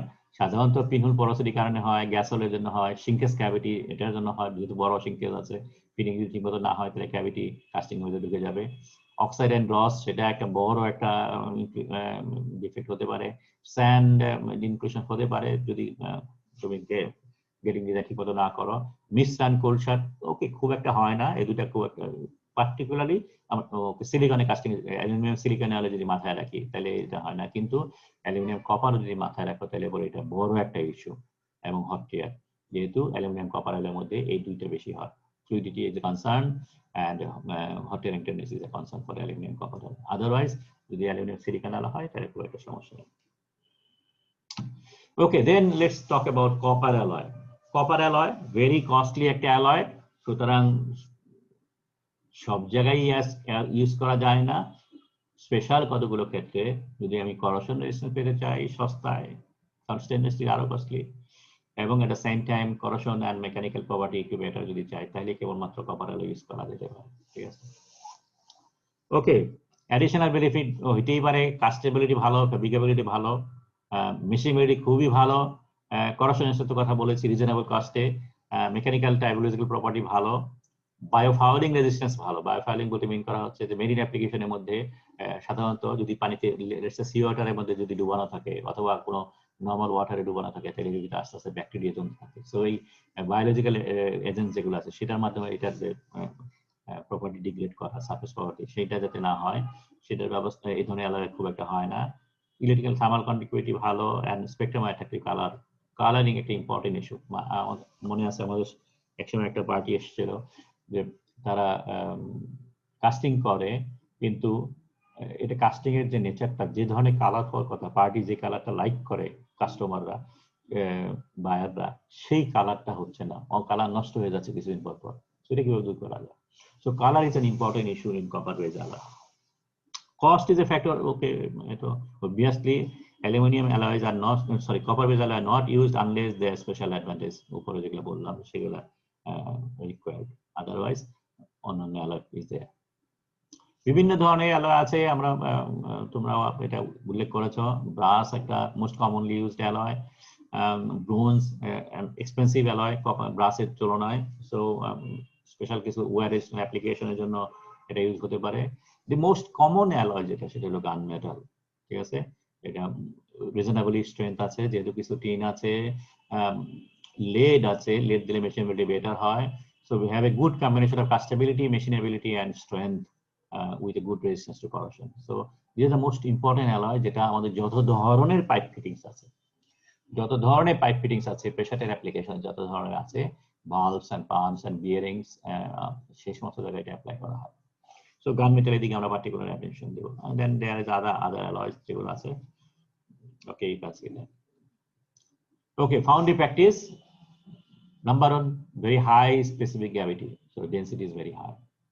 High latent heat of fusion, intermediate pouring temperature, so 1000 1100 1200 মধ্যে এটা pour করা হয়। Both long and short freezing alloys are available. Non-filming forming alloy except aluminum bronze. So aluminum যে কপার অ্যালয় থাকে সেটা ছাড়া বাকি প্রায় সব অ্যালয়ের মধ্যেই সাধারণত কোনো ফিল্ম ফর্ম করে না। কপার অক্সাইড যেটা ফর্ম করে that is not a film, এটা সাধারণত প্রেসিপিটেড ফর্মে থাকে, পাউডার ফর্মে থাকে। আরেকটা জিনিস দেওয়া হয় লেড, প্রেসার টাইট অ্যাপ্লিকেশনের জন্য, মেশিনেবিলিটি বাড়ানোর জন্য। সো লেড দিলে পরে কিছু ইম্পর্টেন্ট প্রপার্টি ডেভেলপ করে, মেকানিক্যাল প্রপার্টি, কিন্তু এট দ্য সেম টাইম একটা ইম্পর্টেন্ট কাস্টিং প্রপার্টি ডেভেলপ করে, যেটা আমরা একটু পরে দেখব। ওকে, ইন জেনারেল তিনটা গ্রুপে ফেলা যায় depending on the solidification range. Narrow freezing range মানে স্ক্রিন ফ্রিজিং এর যেগুলো আছে একটা গ্রুপের মধ্যে, গ্রুপ 1, আর একটা মিডিয়াম ফ্রিজিং রেঞ্জ যেটা 100 এর মধ্যে টেম্পারেচার জোনের মধ্যে সলিডিফাই হয়, অথবা এর চেয়ে বেশি যদি হয় 100 থেকে 200 এর মধ্যে যদি ফ্রিজিং রেঞ্জ থাকে, this are the group 3 alloys. So screen freezing range to high freezing range, এই তিনটা এই জোনের মধ্যে বিভিন্ন ধরনের অ্যালয়েজ আছে। এবং আমরা জানি যে হোয়াইট ফ্রিজিং রেঞ্জ যদি হয় তাহলে লো শ্রিঙ্কেজ ফর্ম করে। White freezing range alloy have low shrinkage, কিন্তু এই শ্রিঙ্কেজটা ডিসপার্স শ্রিঙ্কেজ হয়, চারিদিকে ছড়িয়ে ছিটিয়ে থাকে because of the formation of dendrites. এদের সলিউশন ডেনড্রাইটিক মোডে হয় এবং এদের কি বলে fluidity is very less because of the formation of dendrites. On the other hand, high shrinkage alloy যেগুলো আছে, their shrinkage is very high, একটা পাইপ ফর্ম করে কিন্তু এদের fluidity খুবই ভালো, more fluid, so easily pouring করা যায় এবং so high graded structure develop করা যায়. Careful design is necessary because of the high shrinkage in nature. Turbulent pouring must be avoided at all costs of formation of dross. Liberal use of feeder and liberal use of feeders, তার মানে এই যে high shrinkage যেটা form করছে সেটাকে compensate করার জন্য feeder use করতে হবে। এই ধরনের অ্যালয় যদি হয় তাহলে feeding design is more critical because this for shrinkage is form করে। Okay, moulding and core making এর মধ্যে যদি আমরা খেয়াল করি তাহলে any kind of process can be use, খালি খেয়াল রাখতে হবে 1000 টেম্পারেচার কাছাকাছি। সো গ্রিন সেল system majority of the casting এ করা যায়। Molds are affected high density and pouring temperature. Lead content এর জন্য প্লাস্টার মোল্ড ইউজ করা যায় না, কারণ লেডের সাথে প্লাস্টার রিঅ্যাক্ট করে। ওকে, স্যান্ড যেটা ইউজ করা হয়, permeability is important as many copper alloy casting require high surface finish. ঠিক আছে, গ্যাস খুব একটা ইস্যু না, ভুল বললাম, গ্যাস একটা ইস্যু। ফেসিং স্যান্ড লাগে, flowability is important. Core sand should not be produced too strong core because hot tearing, copper alloy hot tearing tendency থাকে, so strong mold, strong core সেটার ব্যাপারে খেয়াল করতে হবে।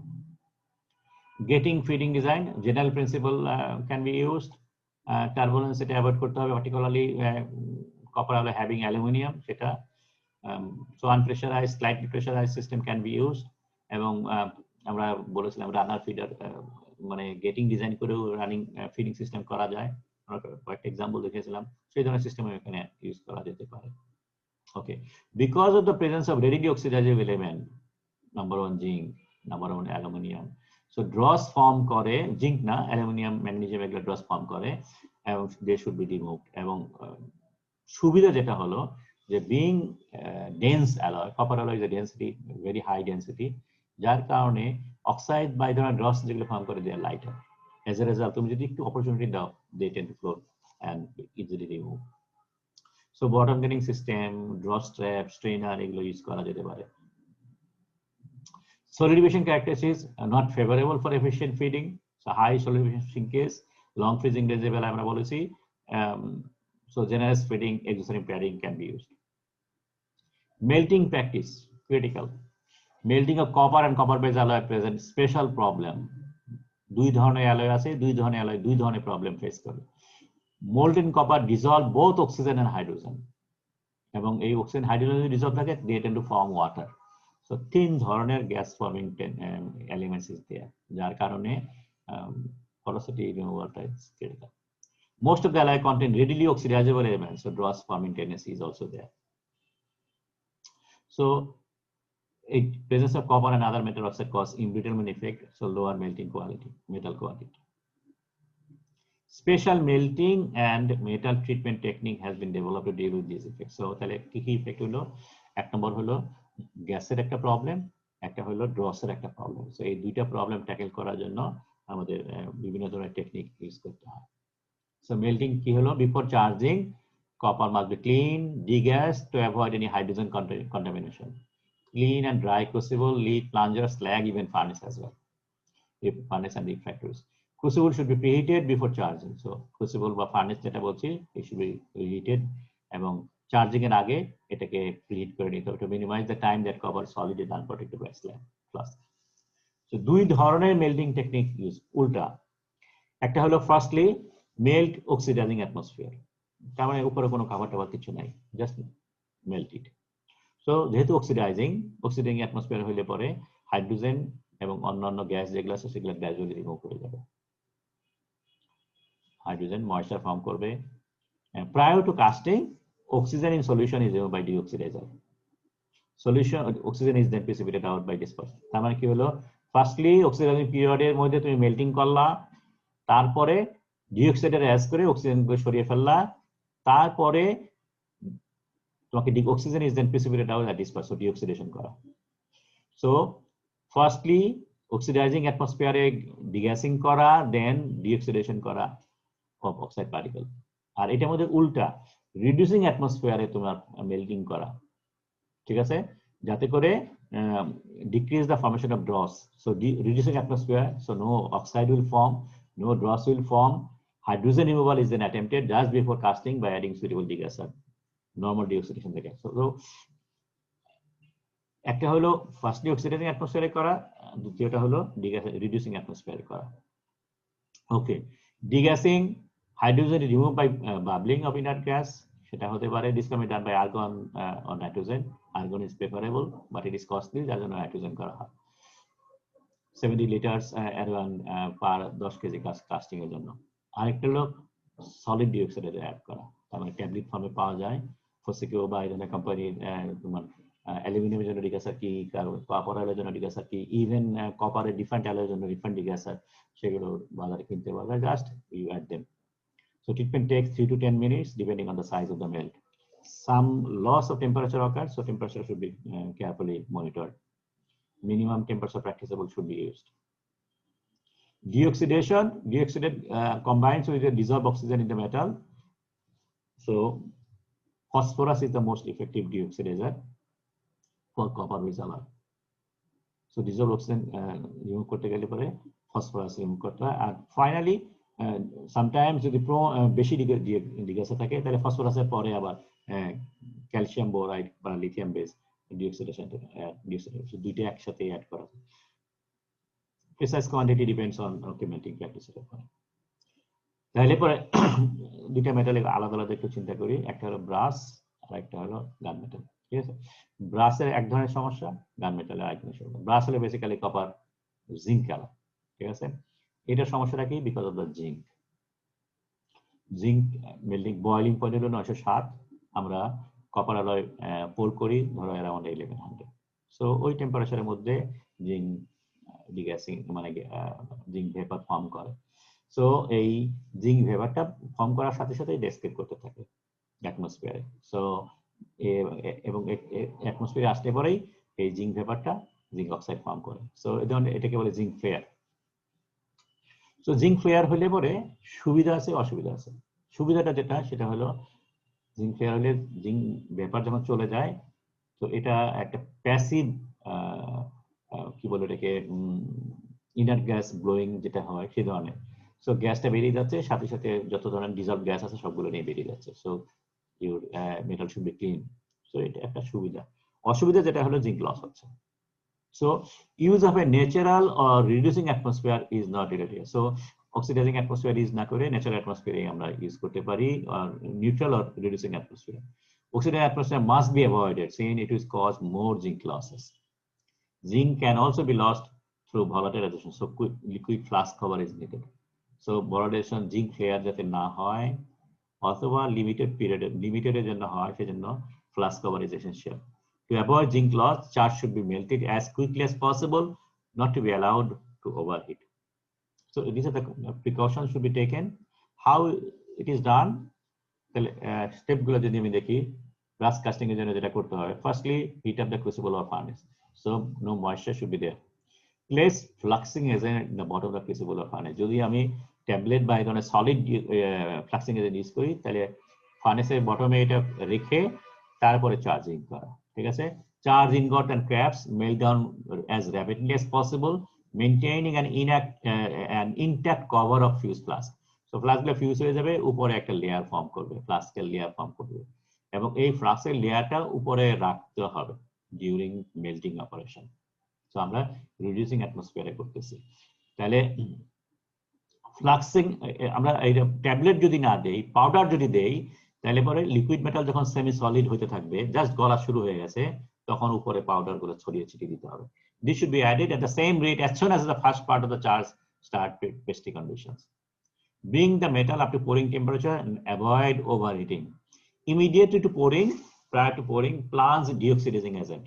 এখন ডিঅক্সিডাইজার অ্যাড করা ভিতরে এবং হোল্ড করা সার্টেন পিরিয়ড অফ টাইম, ঠিক আছে?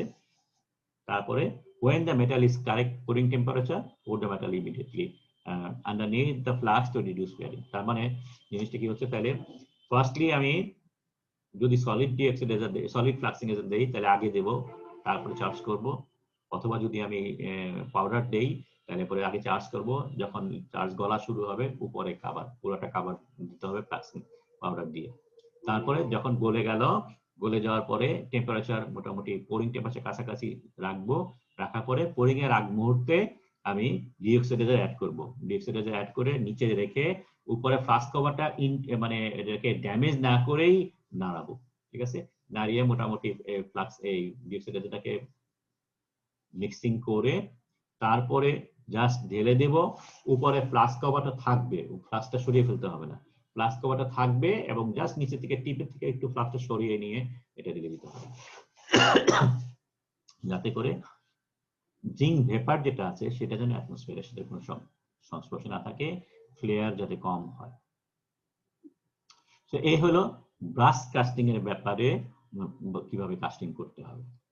On the other hand bronze and gunmetal যেগুলো আছে সেগুলো ডিফারেন্ট প্রবলেম। এটার মধ্যে জিঙ্কের কোনো ফ্লেয়ার, ওকে জিঙ্ক ফ্লেয়ার তো জিঙ্ক থাকলে জিঙ্ক ফ্লেয়ার হবে, যেহেতু জিঙ্কের পরিমাণ এখানে খুবই কম, সো জিঙ্ক ফ্লেয়ারটা ওইরকম প্রোনাউন্স না। ব্রাসের মধ্যে যেরকম জিঙ্ক থাকে 40%, কিন্তু এখানে থাকে অনলি 4%, সো জিঙ্ক ফ্লেয়ার এখানে অনেক কম হবে। Hydrogen is the main source of porosity problem, so এখানে ডিগ্যাসিংটা মোর concern.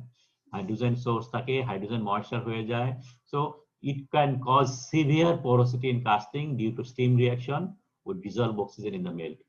For this reason it is often advisable both to deoxidize and degas, so দুইটাই করা হয়। sometimes deoxidizing করলে পরে degassing হয়ে যায়, এখানে দুইটা সেপারেটলি করতে হয়। ওকে, তাহলে টেকনিক যেটা করা হয় সেটা হলো আগে অক্সিডেশন, তারপর ডিঅক্সিডেশন। Oxidizing condition are maintained during melting to minimize hydrogen pickup. The metal is then degassed and then deoxidized using phosphorus before casting. So তাহলে টেকনিকটা কি হলো, টেকনিক কি করতে হবে, ফার্স্টলি অক্সিডাইজিং করতে হবে, দেন ডিগ্যাসিং এন্ড ডিঅক্সিডেশন করতে হবে। অ্যালুমিনিয়াম যদি থাকে, অ্যালুমিনিয়াম তো জানি আমরা, যদি অ্যালুমিনিয়াম ব্রোঞ্জ হয় তাহলে পরে অ্যালুমিনিয়াম অক্সাইড ফিল্ম প্রডিউস করে, সো সুইটেবল ফ্লাক্সিং এজেন্ট ফর এই অ্যালুমিনিয়াম ওয়াল তখন অ্যাডিশনালি অ্যাড করতে হবে। সো জাস্ট একটা টেকনিক স্কিল যদি আমি দেখি কিভাবে করে, তাহলে firstly again preheat the crucible of furnace, place fluxing agent at the bottom of the hot crucible, charge ingot and scrap, melt and bring the pouring temperature as quickly as possible. The flux generates oxidizing and scavenging gases which remove hydrogen. So flux যেটা ছিল সেটা oxidizing nature, so hydrogen and other gases remove করবে। Flux cover protects the melt from the further hydrogen absorption. If the charged material are oily and dirty, use extra degassing. যদি তোমার aluminium থাকে তাহলে aluminium সরানোর জন্য ব্যবস্থা করতে হবে। Immediately before casting, deoxidizing the melt thoroughly. Check the current temperature and skim and cast without delay. So এখানে স্কিমিং করা যায়, আমরা বলছি জিঙ্ক বেস অ্যালয়ের মধ্যে স্কিমিং করা যায় না, সো এখানে স্কিমিং করে স্ল্যাবটা সরিয়ে নিয়ে ইমিডিয়েটলি পোরিং করতে হবে। Temperature is little bit higher than brush. Scrap কথা যদি বলি তাহলে এখানে স্ক্র্যাপের জন্য যেটা হয় সেটা হলো সেগ্রিগেশন, ম্যাক্রো মাইক্রো দুটাই হয়। গ্যাস পোরোসিটির জন্য হতে পারে যদি তোমার ডিগ্যাসিংটা ঠিকমতো না হয়। সলিডিফিকেশন শিঙ্কেজ একটা বড় ইস্যু, এখানে হট টিয়ার একটা বড় ইস্যু, কপার বেজালের মধ্যে একটা কমন প্রবলেম থাকে। ড্রস এন্ড আদার ইনক্লুশন যদি অ্যালুমিনিয়াম এবং ম্যাগনেসিয়াম যদি থাকে তাহলে পরে ড্রস এন্ড আদার ইনক্লুশন জন্য একটা ইস্যু হয়। সো এই হলো আমাদের মোটামুটি কপার বেজ এবং অ্যালুমিনিয়াম বেজ সম্পর্কে কথাবার্তা। Okay, any questions this to? 18 number slide একটু জানাম, একটা ডাউট ছিল। Slide number 18। Okay, slide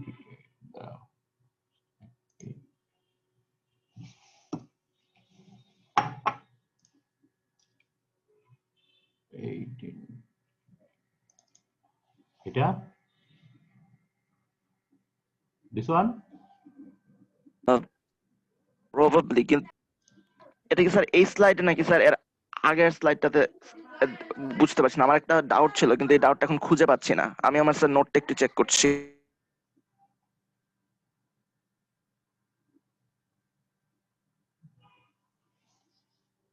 sir 17 number পেজে, মানে এটা ঠিক এই যে এটাই সরি তাহলে নাম্বারটা। হ্যাঁ বলো। এখানে প্রবলেমটা হচ্ছে যে যে লো পারমিয়েবিলিটি অ্যালুমিনিয়ামের ক্ষেত্রে কি করে অ্যালাউড? লো পারমিবিলিটি কি করে অ্যালাউড? জি স্যার, মোল্ডিং স্যান্ড প্রপার্টিজ যে লেখা আছে লো পারমিয়েবিলিটি অ্যালাউড। দাঁড়া এই 40 থেকে 50 তো নট লো পারমিবিলিটি, এটা হাই পারমিবিলিটি। এটা ভুল হয়েছে, এটা হাই পারমিবিলিটি। 40 থেকে 50 হলো পারমিবিলিটি নাম্বার যত বড় হবে, পারমিবিলিটি নাম্বার যদি বড় হবে গ্রেন সাইজ তত ছোট হবে নাকি বলো? পারমিয়েবিলিটি নাম্বার যত বড় হবে গ্রেন সাইজ তত ছোট হবে। এটা একটু ভাবতে হবে, কেননা গ্রেন সাইজ যত ফাইন হবে ততই এটা পারমিয়েবিলিটির এগেইনস্টে কাজ করতে থাকবে। এটা একটা উল্টা, ঠিক আছে?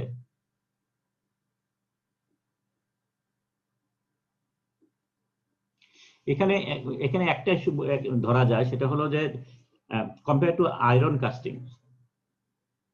কাস্টিং এবং স্যান্ড কাস্টিং, এই দুইটি সরি অ্যালুমিনিয়াম কাস্টিং, এই দুইটার মধ্যে পারমিবিলিটি কার বেশি থাকে কি মনে হয়? আয়রন কাস্টিং আর স্যান্ড কাস্টিং? আয়রন কাস্টিং এবং অ্যালুমিনিয়াম কাস্টিং, দুইটার মধ্যে পারমিবিলিটি কার বেশি লাগবে? যেটার মধ্যে স্যার গ্যাস ইভলিউশনটা বেশি বেশি পরিমাণে হয়। আমার মনে হয় আয়রনটা বেশি হওয়া উচিত এই জন্য যে এখানে কার্বন মনোক্সাইড বা এরকম হাইড্রোজেন পরিস্থিতি এগুলো। আয়রনে বেশি লাগে, সো আয়রন নিডস মোর পারমিয়েবল, ঠিক আছে? এইখানে লো পারমিয়াবিলিটি কম্পেয়ার টু আয়রন, এইটার মধ্যে লো পারমিয়াবিলিটি লাগে, শুধু এইটাই মিন করা হচ্ছে। আর যেহেতু টেম্পারেচার অনলি অ্যাবাউট 600, ঠিক আছে, 600 টেম্পারেচারের মধ্যে গ্যাস খুব একটা বেশি হয় না। আর অ্যালুমিনিয়াম মধ্যে গ্যাস সমস্যা কেন? অ্যালুমিনিয়ামের গ্যাস সমস্যা not for gas only, because of oxide film. কারণ আমরা জানি যে অক্সাইড ফিল্ম থাকলে পরে গ্যাস ওখানে অ্যাবজর্বিং টেন্ডেন্সি থাকে, যেহেতু ওখানে, এবং গ্যাস নতুন করে তৈরি হয়, ঠিক আছে? গ্যাস তৈরি হয় মানে নিউক্লিয়েট করার চান্স থাকে, যার কারণে এখানে পরোসিটি ফর্ম করে, মাইক্রো পরোসিটি ফর্ম করে। আদারওয়াইজ মানে আয়রনের মতো গ্যাস ডিজলভ এখানে বেশি হয় না, ঠিক আছে, যার কারণে লো পারমিবিলিটি লাগে। ওকে স্যার। ওকে, সব শেয়ার করি। তাহলে আমাদের মোটামুটি সিলেবাস শেষ হয়ে গেল। একটাই একটু প্রবলেম থাকলো, প্রবলেম মানে আফসোস থাকলো, সেটা হলো ডিজাইন অ্যাসপেক্টে একটা ক্লাস নিতে পারলে ভালো হতো। এনিওয়ে, তোমাদের পরীক্ষা কেমন হবে আমি এখনো জানি না, আমাদের কোনো আইডিয়া নেই, পরীক্ষা আদৌ হবে কিনা সে সম্বন্ধে কোনো আইডিয়া নেই। তো আমি কিছু জেনারেল কথাবার্তা বলি। যদি পরীক্ষা না হয়, ঠিক আছে, যদি পরীক্ষা ফাইনাল এক্সাম যদি না হয়, যদি বলে যে তোমার এই কন্টিনিউয়াস অ্যাসেসমেন্টের উপর বেস করেই হবে, তাহলে আমাদের টোটাল অলরেডি 8টা হয়ে গেছে। নেক্সট কালকে ক্লাস টেস্ট নিলে 9টা মেথড হবে, ঠিক আছে? তো 9 মিনস অফ অ্যাসেসমেন্ট আমার কাছে আছে, এবং তার থেকে আমি 4 মিনস ইউজ করব, ঠিক আছে? সো স্যার এই টার্মে স্যার যেহেতু 30% হচ্ছে সিটিতে, তো এইবার কিন্তু স্যার 6টা সিটি কাউন্ট হওয়া উচিত 4 ক্রেডিটে। না তোমাদের 120 মার্ক তো। 6টা না, তোমাদের বলা হচ্ছে 2n, ঠিক আছে? তোমাদের কাউন্ট হবে ঠিকই 4টা, ঠিক আছে? স্যার আমাদের তো মনে হয়েছিল 2n - 2। না 2n - 2 কাউন্ট হবে বলছিল। 2n - 2 কাউন্ট হবে বলছে? জি স্যার, 6টা কাউন্ট। কোনো অসুবিধা নেই, তাহলে 6টাই কাউন্ট করবো, ঠিক আছে? তাহলে আমাদের 9টা নেওয়া হয়েছে, 9টার থেকে তাহলে আমি 6টা কাউন্ট করবো, ঠিক আছে? তো এটা একটা হবে। আর যদি পরীক্ষা হয়, পরীক্ষা কেমন হবে আমি জানি না, তোমাদের এই মানে মাইক্রোসফট টিমের মধ্যে পরীক্ষা হবে কিনা।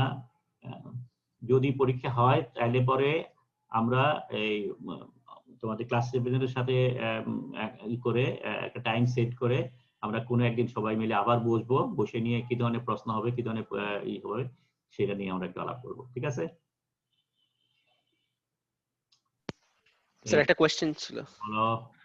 স্যার আমরা যেই টপিকগুলোর উপর প্রেজেন্টেশন কভার করেছিলাম, যদি পরীক্ষা হয় তাহলে ওগুলা কি থাকবে সিলেবাস হিসেবে? কারণ এক একজন এক এক ভাবে প্রেজেন্টেশন দিয়েছে। পরীক্ষা যদি হয়, পরীক্ষা তো 3 ঘন্টা হবে না, যতদূর বুঝতে পারি, যতদূর শুনি 2 ঘন্টার পরীক্ষা হবে হয়তো।